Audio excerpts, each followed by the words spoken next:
Welcome to one of the most important and my favorite topic within the entirety of AI/ML, gradient descent and backpropagation. In today's lecture, we'll be looking at what exactly is the cost or loss function, which is often used in ML, and literally minimizing this is the entire purpose of machine learning models. How gradient descent is used to minimize this loss. We will also be looking at what exactly is gradient descent. We'll be trying to understand backpropagation in neural networks, and finally some practical considerations like when will you get stuck if you are trying to minimize a loss function. When will you get stuck in a maxima, or when will you get stuck in a minima? You will not get stuck in a maxima, but you will get stuck in a minima.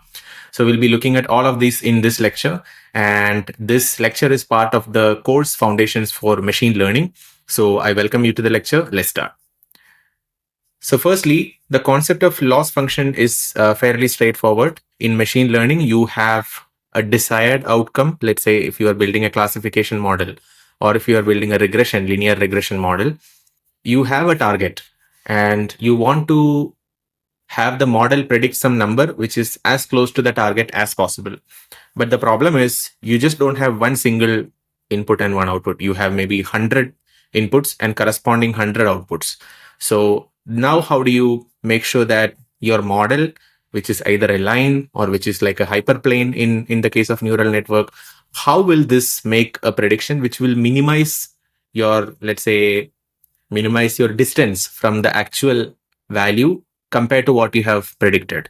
So this is defined using loss function. So loss function measures how far away your model's predictions are from the actual true values. And I'll come to explaining the loss function in fairly good detail, but let's take a moment to kind of discuss the kind of terminologies which are used for quantifying the loss. So mean squared error is nothing but average of square of all the losses.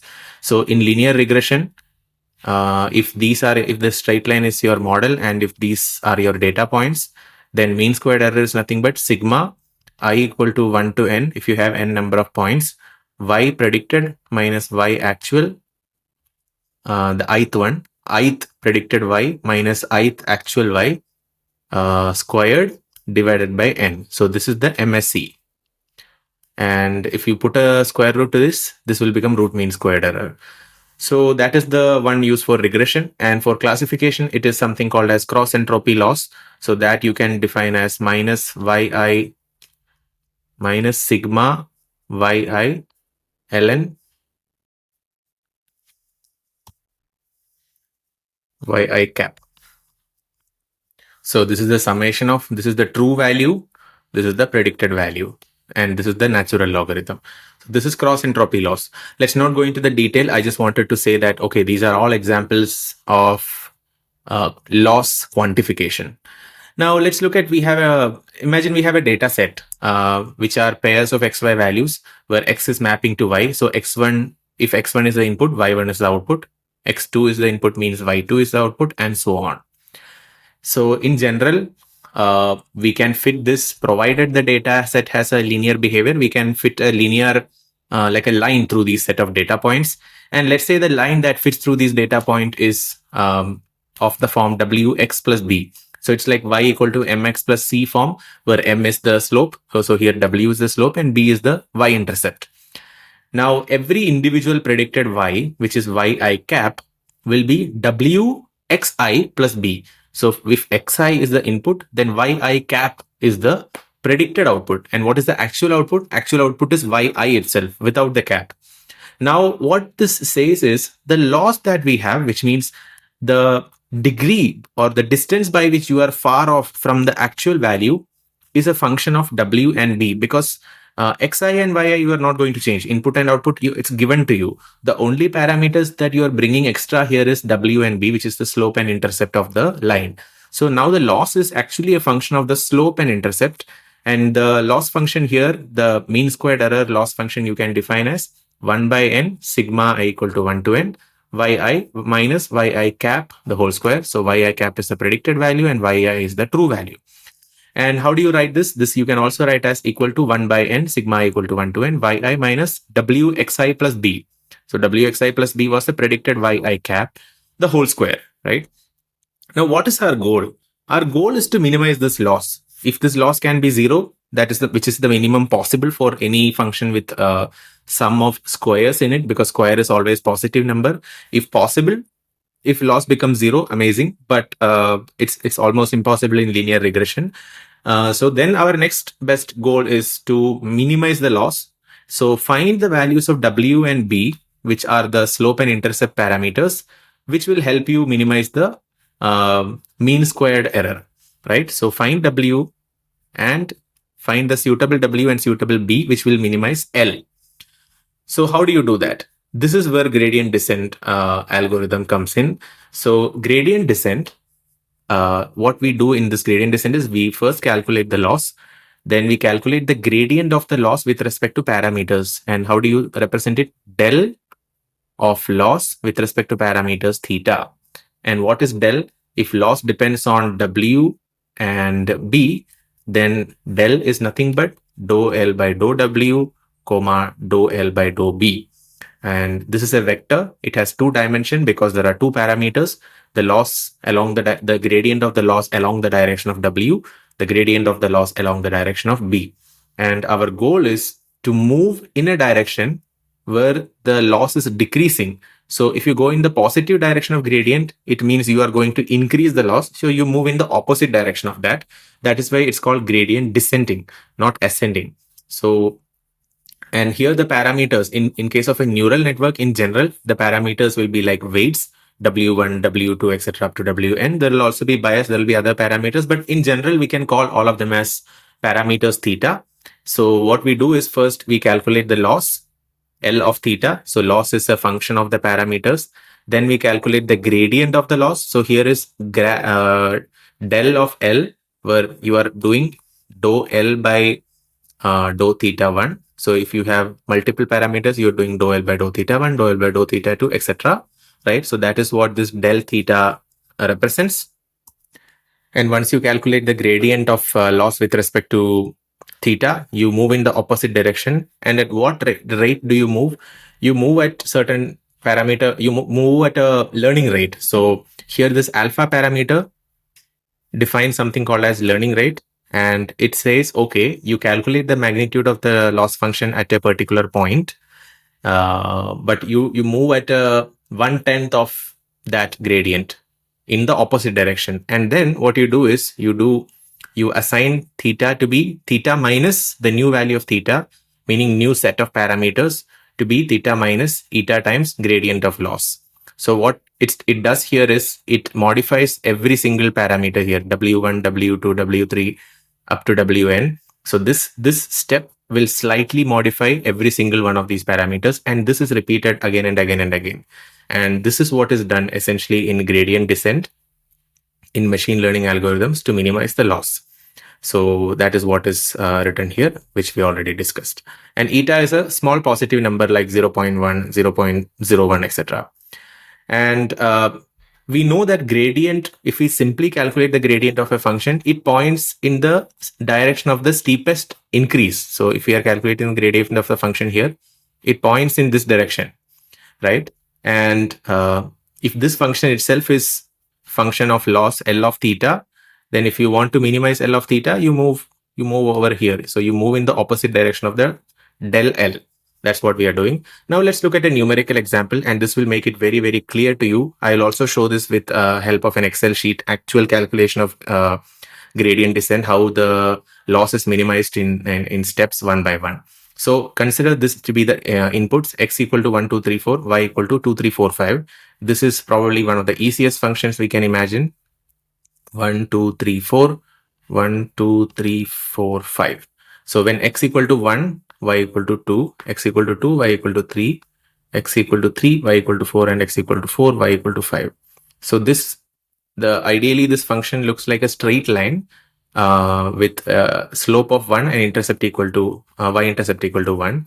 So the equation of this, the equation of the line that will pass through these points will look like y equal to x plus 1, which means the slope m equal to 1 and intercept c also is equal to 1, right? But we don't know that yet. We will calculate that only after optimizing for after minimizing the loss. So first let us assume that we have a model a linear regression model which fits through this data, and that is with slope m, a general value of slope m, and a general value of intercept c. So predicted value of yi cap equal to mxi plus c. So this is the predicted value of I for the corresponding input xi. So now what is the loss? The mean squared error MSE loss is 1 by 4 because I runs from 1 to n. There are 4 inputs. So sigma I equal to 1 to n. 1 by 4 multiplied by sigma I equal to 1 to n. Yi minus yi cap the whole square. And what is yi? Yi is the true value of y. So yi is 2, 3, 4, 5, etc. Yi cap is whatever prediction we are making based on this these parameters m and c. So now we can expand on this. So this is equal to 1 by 4 times sigma yi minus mxi plus c. So this is yi cap expanded, the whole square. Now let's fully expand this. So this is equal to 1 by 4 times sigma. So this is a minus b whole square. This is a square minus 2ab plus b square. So I have expanded it fully here, fairly straightforward. Let me not take time to explain the expansion. Fairly simple mathematics. But at the end of the day, you get an expression that looks like this: 1 by 4 times the fully expanded format will be 1 by 4 times sigma yi square minus 2m sigma. Whenever there is a constant, I'll take it outside. Constant meaning whenever there is a parameter that does not change with respect to I, where I runs from 1 to 4, I'll take it outside the summation. And then here you will see a 4c square. The 4c square is coming because here there is a c square and you are doing a sigma, and you are doing the sigma 4 times. So that's why if I don't want to write this as sigma c square from I equal to 1 to 4, you can write it as 4c square and the rest of the terms. Now, this is the loss function with as a function of m and c. So this is L of m comma c. Now, what do we want to calculate? We want to calculate dou L by dou m and dou L by dou c, the partial derivative of loss with respect to m and partial derivative of loss with respect to c. And this will help us calculate the gradient. So let's calculate dou L by dou m. So dou L by dou m means this term will be 0 because this does not depend on m. This will become minus 2 times sigma xi yi, that is this. This will become 0 because this has no m. This will become 2m sigma xi square. So that is what this is. And this will become 0, no m. This has no m. And this will become 2 times c times sigma xi. So that is what this is. Now the second term, dou loss by dou c, this guy is equal to 1 by 4 from here times dou by dou c of sigma yi square is 0. So that is not there. This term does not have any c. So this will become 0 if you take dou by dou c. This term has a c. So this will become minus 2 times sigma yi because the rest of the things are constant when you are calculating dou by dou c. So that is this minus 2 times sigma yi. Then this term will become 0 because it has no c. This will become 8c because dou by dou c of 4c square is 8c. This will become 2m sigma xi, and that is this term. So now we have dou loss by dou m and dou loss by dou c. And now let's calculate sigma xi yi, sigma xi square, sigma yi, and sigma xi. So x is equal to 1, 2, 3, 4 and y equal to 2, 2, 3, 4, 5. We know this. These were our training data. So xy, which is element-wise multiplication of x and y is, so first value will be 1 times 2, it is 2.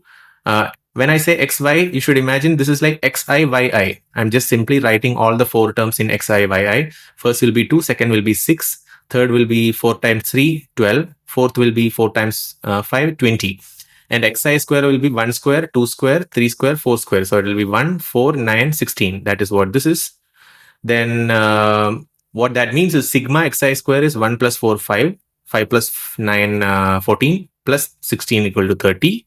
Sigma xi will be 1 plus 2, 3, 3 plus 3, 6, plus 4, 10. Then sigma yi equal to 2 plus 3, 4, 5, 5 plus 4, 9, 9 plus 5, 14.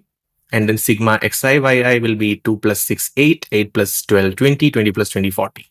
Okay, now we have all these numbers and we can plug in these numbers over here to get dou loss by dou m will be finally simplified to 15m plus 5c minus 20, and dou loss by dou c will be simplified to 5m plus 2c minus 7. Okay, so now we have the formula with which we can, the formula for the gradient. So here, theta is m and c. So dou loss with respect to theta equal to dou L by dou M, comma, dou L by dou C.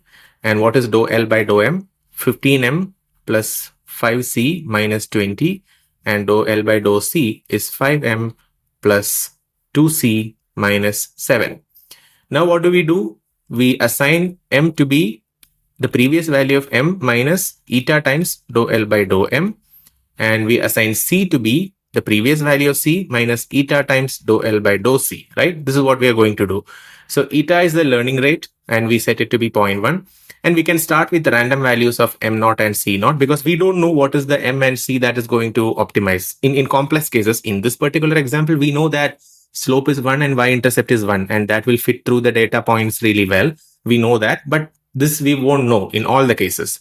Now what we are going to do is let us implement gradient descent using this formula, using this dou L by dou M and this dou L by dou C, this equation and this equation with this with M equal to 0 and C equal to 0 as the initial inputs and eta equal to 0.1 as a learning rate. Now let's implement gradient descent. Hand calculating this is too painful because you have to do large number of calculations to converge to a value. But let's do this using Excel sheet. So I have already created an Excel sheet here. I can start from scratch. Let me delete everything.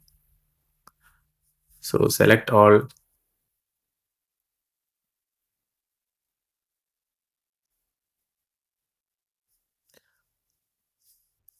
Okay, I have deleted everything. So now what we are going to do is define certain parameters. So we have M, C, and we have learning rate. This is eta. So learning rate, let's set it as 0.1 and M, initial value of M is in the first times. Actually, let me add one more column called time step. So step number 1. In the step number 1, M is initialized as 0, C is initialized as 0.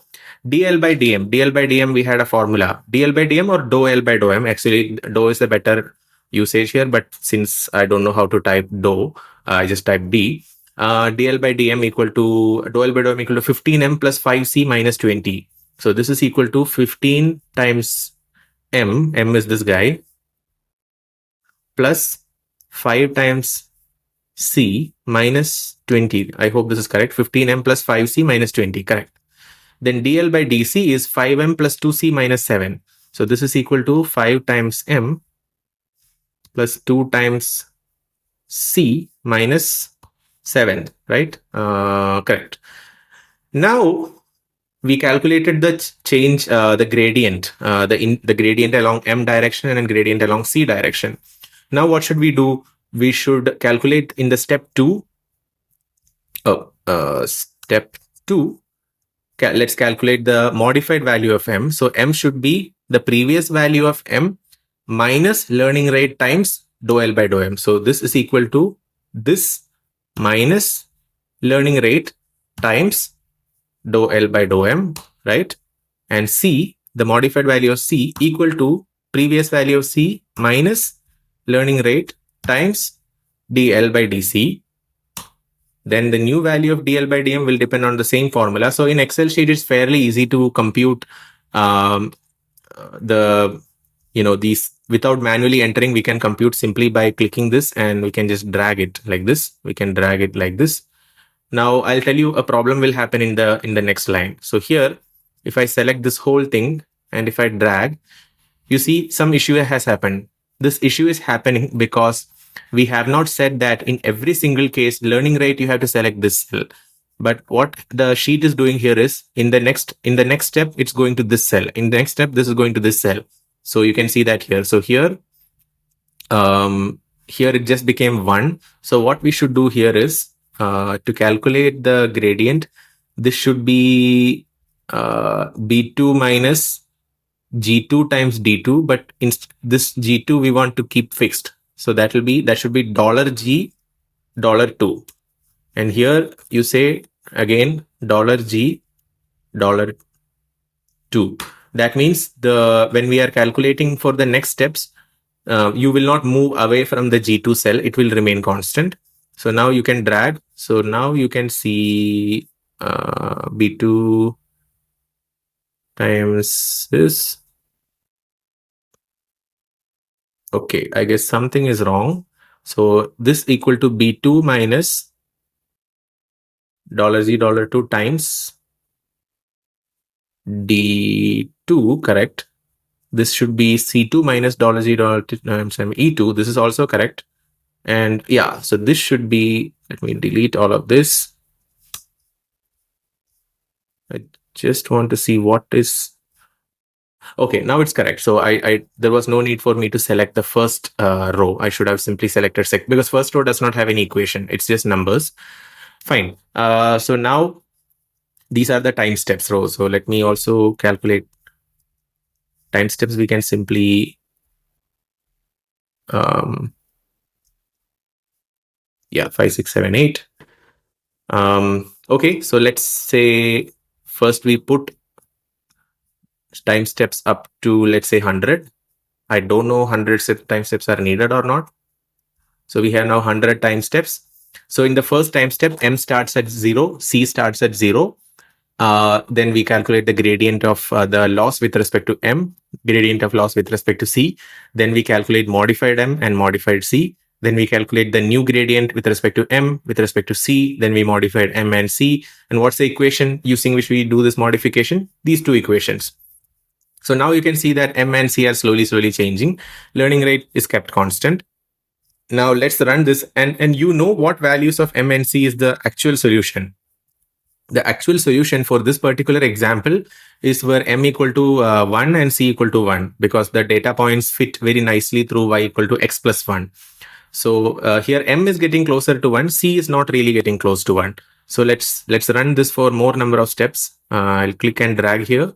So now you can see M is 1.12, C is 0.64. Okay, fine. Here M is 1.07, so closer. C is 0.77. Now M is 1.04, C is 0.86. M is 1.02, C is 0.92. Things are getting better. It's approaching 1. Now after 90 steps, your M is 1.01 and C is 0.96. Much better than first step. Now I'm running beyond. Let's run for 500 steps perhaps. So now M is very close. There is very good convergence. Let's say 160 number of steps. See, I just ran for 100 and we can just click and drag this. It's around 160 steps. 161 steps. M is 1.001 and C is 0.995, which is very close to the actual answer, which is 1 for M and 1 for C. Right? So this is exactly what machine learning does. Here we implemented a machine learning model actually using Excel sheet. And we calculated the parameter for this machine learning model, which is the simplest model possible, linear regression. So we implemented that by calculating the loss function by hand. We plugged in numbers and we calculated this change in the M and change in C using the gradient, and then we optimized. Now we can play with this a little bit more. Let's say the learning rate is 0.2. So we know that learning rate has to be optimum. It should be neither too big nor too small. And why is that the case? Because you imagine a kid is reading the book for studying for exam, let's say. If the child reads the book 500 times, he or she will learn everything that is there in the book, but it will be like rote learning. So whatever is there in the book, if you are asking, maybe the kid will learn that. Kid will know that, but anything else, any new predictions it has to make, the kid has to make, it will be wrong. If the learning rate is too low, that means it's like reading the book very slowly, and it means that the kid might not have time to cover the entire book before actually giving an exam. So learning rate has to be neither too high nor too low. So let me make it a little bit high, maybe 0.3, which I know is a little bit, convergence will be a little bit difficult. And you see where this is going. It's like going crazy. The numbers, you look at the numbers here, after 600 time steps, it's not only not converging, it's like huge, like this number you can't even write. It's 3.8 followed by 96 zeros. This is like 1.3 multiplied by 96 zeros, 10 to the power of 96. So it's like a huge number. So this is what happens when, so learning rate was, even when it is 0.2, right? There is no convergence. So this is mind blowing, because how did I come up with 0.1 in the first attempt? I mean, usually when I run machine learning models, I try using zero point 0.1, sometimes 0.01, etc. So that's why I started with learning rate of zero point 0.1. But now if it was zero point 0.2, it's not working. 0.15, also not working. Too much divergence. It's like completely diverging away. What about 0.11? That is converging actually. 0.11 is in fact converging even better than zero point 0.1. How about 0.12? 0.12, you see what's happening for 0.12? It's oscillating. You know what I mean by oscillation? Here, slope is positive, negative. So negative, positive, negative, positive, negative, positive, negative, positive. So it's like oscillating. Here also, like low value of intercept, high value, low value, high value, low value, high value. So here oscillations are happening. These are practical considerations. This can actually happen because, see, if you have a loss function whose graph may look like this, if you go too fast in gradient descent, you may jump directly here, but then in the next jumping, you may reach back here. Then you may go up to here, and then you may go here. So you might, this is how you will diverge, and your loss will actually increase. But sometimes the these oscillations can happen. So you will come down here, then you might go here, then you might come down here, here. So you will keep oscillating like this. So that's why the loss value is becoming positive and negative. Not loss value, actually, the slope and the intercept value. So 0.1 works really well as a learning rate, but 0.12 does not work. 0.11 works very, very well. In fact, see, 0.11 is perfect in my opinion, but 0.12 is not. So this is what the difficulty with machine learning is. You have to figure out ways to make this learning process better. I'll explain how you can do this with something called as momentum. But let's try with one more thing, 0.01, a very low learning rate. If learning rate is very small, what happens is the following. See, the value of m is 1.12. Okay, it's close to 1, but the value of c, the intercept, has not converged yet. It has not reached close to 1 yet. So this is the problem. The learning becomes too slow. So then with a slow learning rate, you will get convergence, but you will have to run a large number of steps. So your computational resources that you need is too much. See, even after 277 steps, the C value has not converged. Let me do till maybe 2000. Maybe we'll have to run for that much. I actually don't know how many steps we have to run here. I'm also experimenting. So now we are at 552 steps. Still, the C is yet to converge to close to 1. If the C is close to 0.99, I'll be happy. But let's see how many steps it takes. So I'm clicking and dragging the Excel sheet. So now after 818 steps, C is 0.94. M is okay. The slope M is fine. Maybe we'll have to run till 1500, 1600 steps. Let me add 1000 more rows at the bottom. And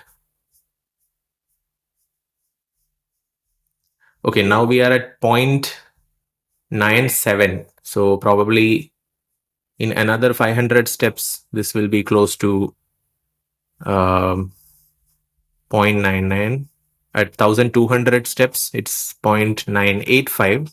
So yeah, almost 10 times more number of steps it needs to reach convergence. Previously, it was 160 steps, 161 steps to reach 0.995. Now it needs almost 10x, like 1600-ish steps.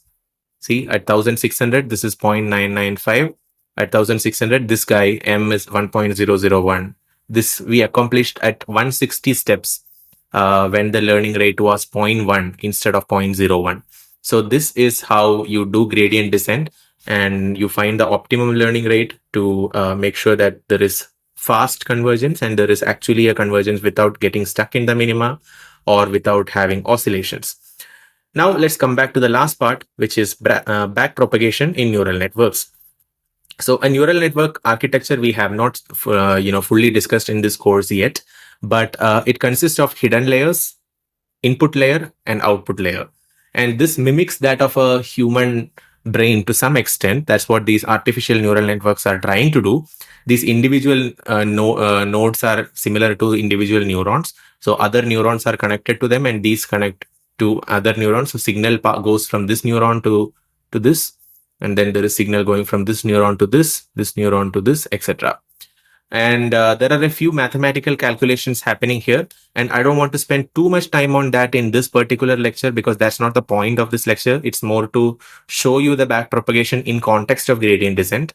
So let me just simply write or show you the thing that I have already written, where each layer, the calculation that goes is like a computation of a straight line, wx plus b, where x is the inputs coming to the layer, w is something called as the weights.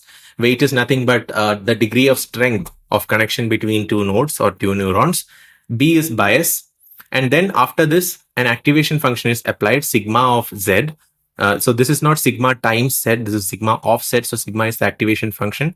It can be different nonlinear functions like ReLU or sigmoid, etc., or tan hyperbolic, etc. So there are various functions like this, which will convert this linear kind of function into something that is non-linear. And this non-linearity is very important for neural networks to learn complex patterns in the data, which are non-linear in most cases.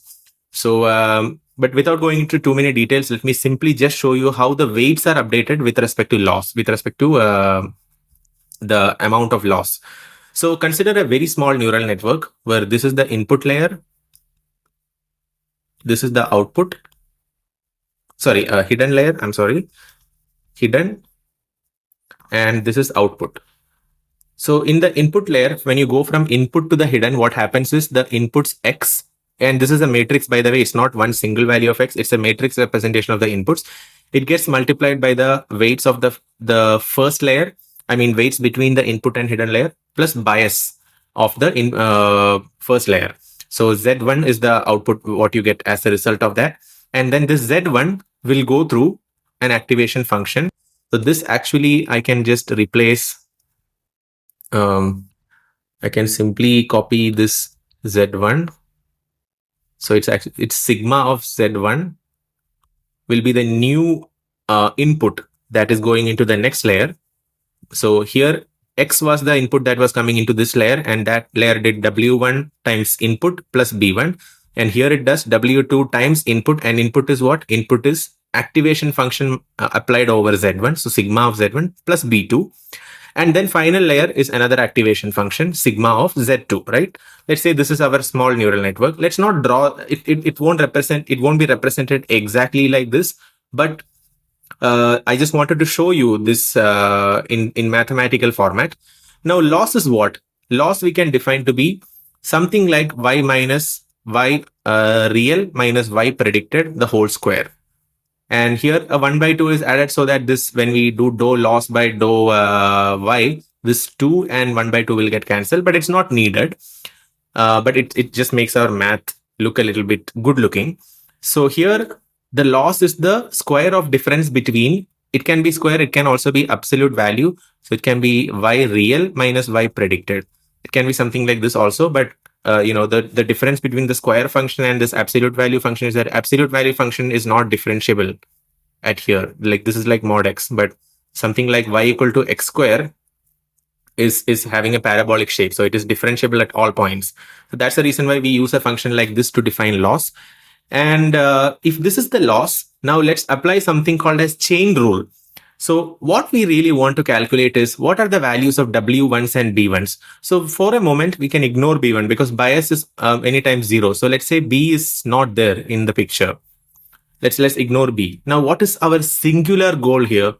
Is our goal to modify X? Is it to modify something else in this equation, assuming the kind of activation function is also fixed?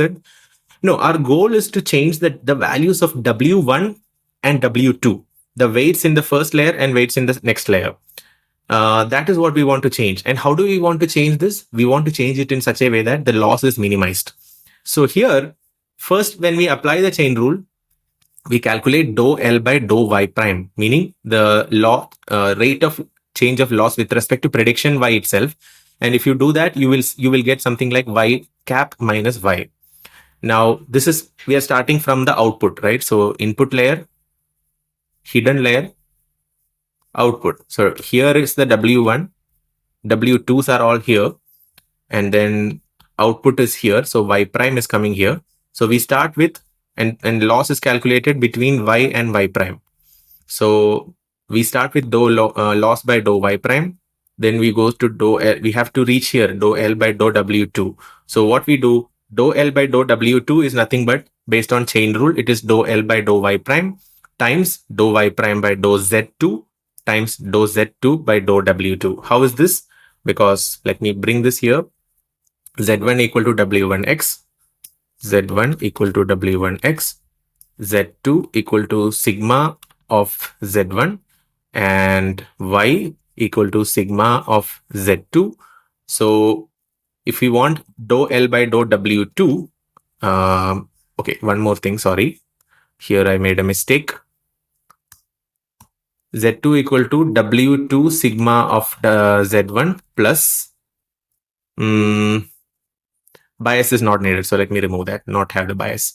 So now dou L by dou W2 is dou Y cap, dou L by dou Y cap times dou Y cap by dou Z2 times dou Z2 by dou W2. So this is how you go from Y cap to Z2 and then Z2 to W2. So dou Y cap by dou Z2, dou Z2 by dou W2. That is the dou L by dou W2. And this is dou L by dou Y cap is Y cap minus Y. This we already know. Dou Y cap by dou Z2 is the derivative of this guy, which we can represent to be sigma prime of Z2. And the exact representation of this will depend on how the activation function is, whether it is ReLU or whether it is sigmoid, tan hyperbolic, etc. For now, we can just put it as sigma prime. And the last term, dou Z2 by dou W2 is nothing but sigma of Z1, because Z2 equal to W2 times sigma. Sorry, let me rewrite this here so that you can see better. Z2 equal to W2 sigma of Z1, then Y cap equal to sigma of Z2. So if we calculate dou Z2 by dou W2, it will be simply sigma of Z1. So that is this term. So this is how, and now how do you modify W2? You will modify it such that a new value of W2 will be W2 minus eta, which is learning rate, times dou L by dou W2. And dou L by dou W2 is what we calculated here. So this is how we keep modifying W2. Now, how do we modify W1? So dou L by dou W1 equal to dou L by dou W1 equal to dou L by dou Y cap times dou Y cap by dou Z2 times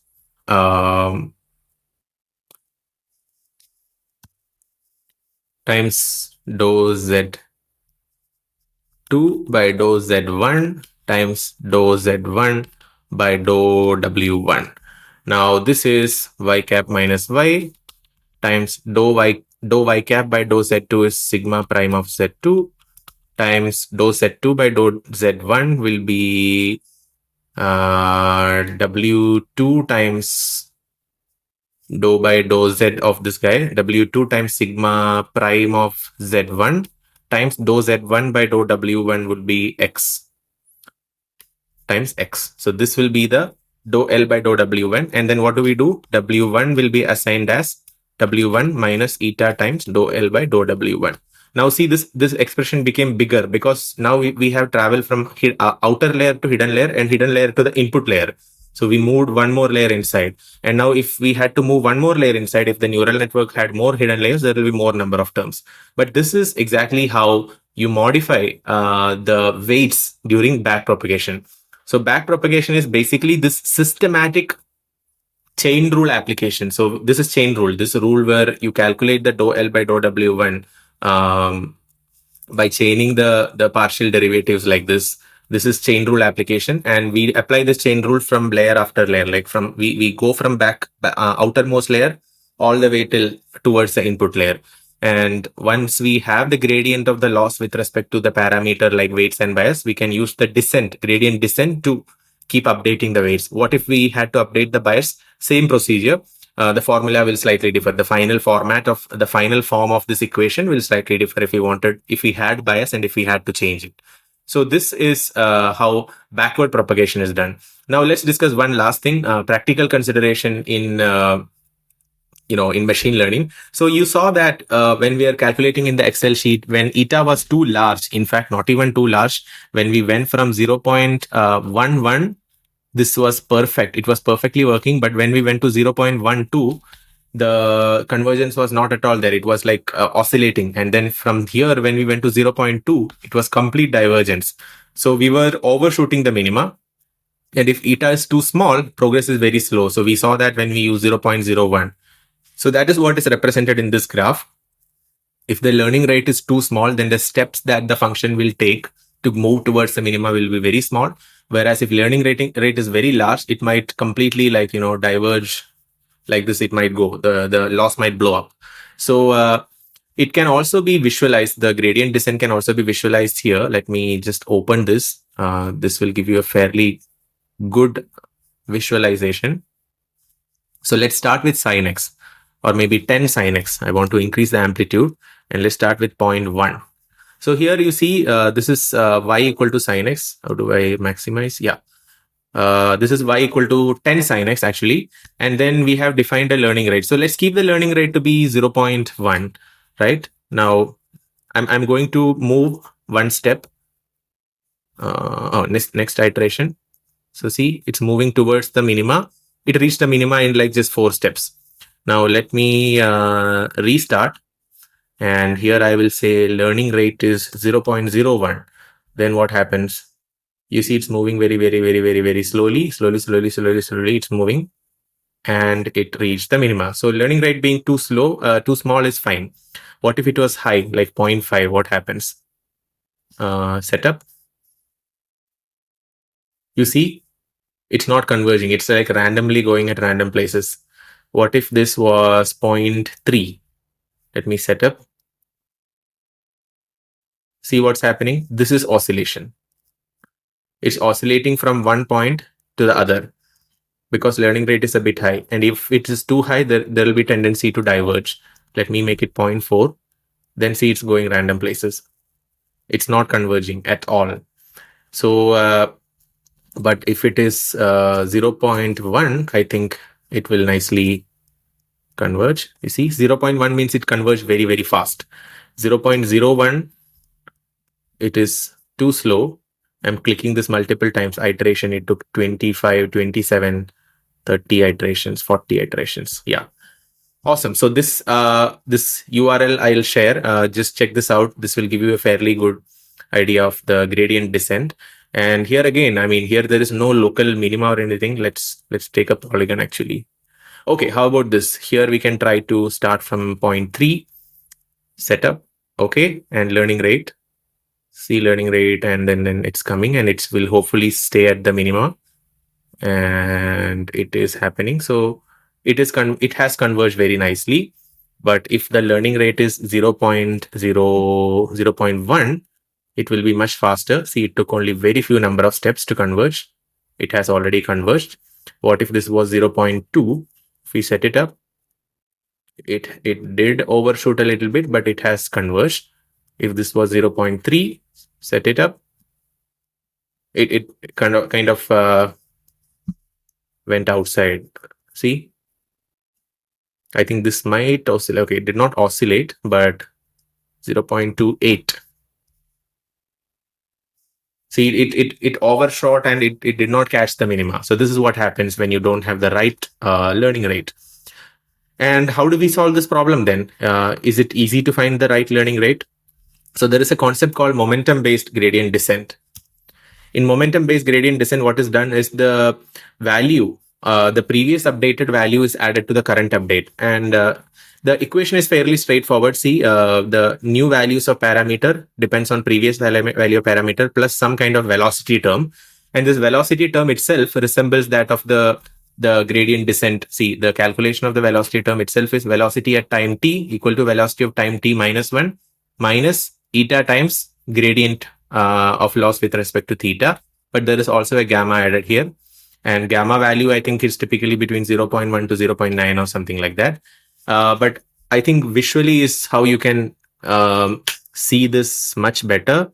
Gradient descent visualization with momentum. So this video is a nice visualization of without momentum and with momentum. You see, so with momentum means the gradients from the previous steps will be also accumulating. So the overshooting problem won't be there because of this. And it's very easy to calculate mathematically, but I don't want to prolong this lecture today.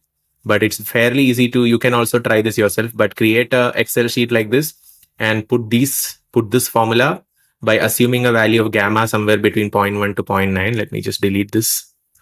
Assume a value of gamma, then start with initial velocity. Maybe you can start with very small velocity and calculate the gradient function of the loss. You can use the same function which we used, and then put eta learning rate equal to something like 0.1, and then calculate VT from the 0 time step, calculate the first time step V, and then use that V to update the theta. So all you need to do is like probably add extra columns here. Like you will need a VT and VT plus 1,